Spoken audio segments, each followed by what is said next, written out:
Hello viewers, আসসালামু আলাইকুম। কেমন আছেন সবাই? আশা করছি আল্লাহর রহমতে সকলে ভালো আছেন, সুস্থ আছেন। আমি আজকে একটি নতুন ব্লগ নিয়ে আসলাম। আমি আমার গার্ডেনে আবারও স্প্রে করছি। কারণ স্প্রে না করলে আবার পোকা ধরার সম্ভাবনা থাকে। আজকে প্রচণ্ড গরম ছিল, গরমেই স্প্রে করতে হয়।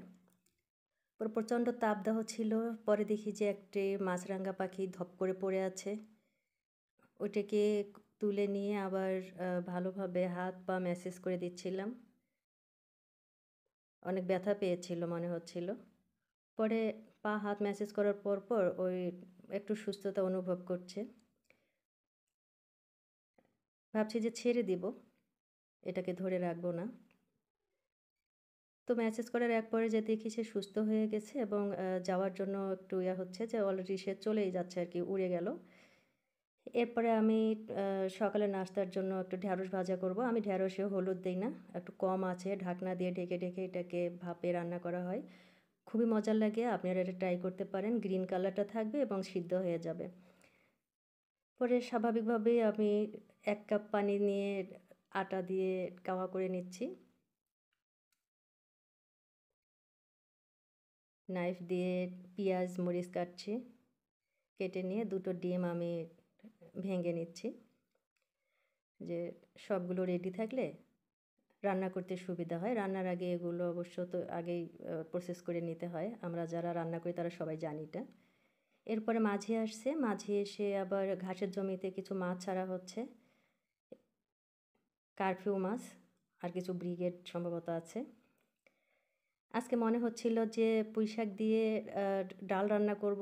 এখানে মিক্সড স্বপ্ন থেকে ডাল নেওয়া হয়েছে। ১ কাপ ডাল আমি পরিমাণ মতো পানি দিয়ে ভিজিয়ে রাখলাম।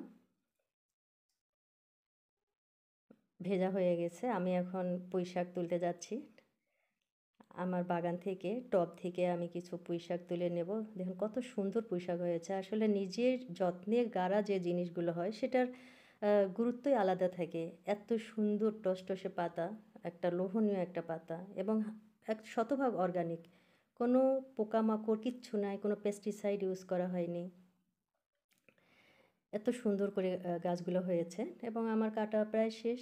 কয়েকটা ৭-৮টা আমি ডগা কেটে নিয়েছি। ডগা কেটে এগুলো পুঁইশাক ভালো করে কেটে ধুয়ে নিয়েছি, ডালগুলো ধুয়ে নিয়েছি এবং ডালে যে মশলাটা দিব, পেঁয়াজ কুচি করে নিয়েছি। পেঁয়াজ, রসুন, লবণ, গুঁড়ামরিচ, কিছু কাঁচামরিচ আছে, হলুদ এবং সামান্য মশলা দিয়ে আমি এটাকে রান্না করে নিচ্ছি ঢেকে। ডালটা আস্ত থাকবে কিন্তু সিদ্ধ থাকবে।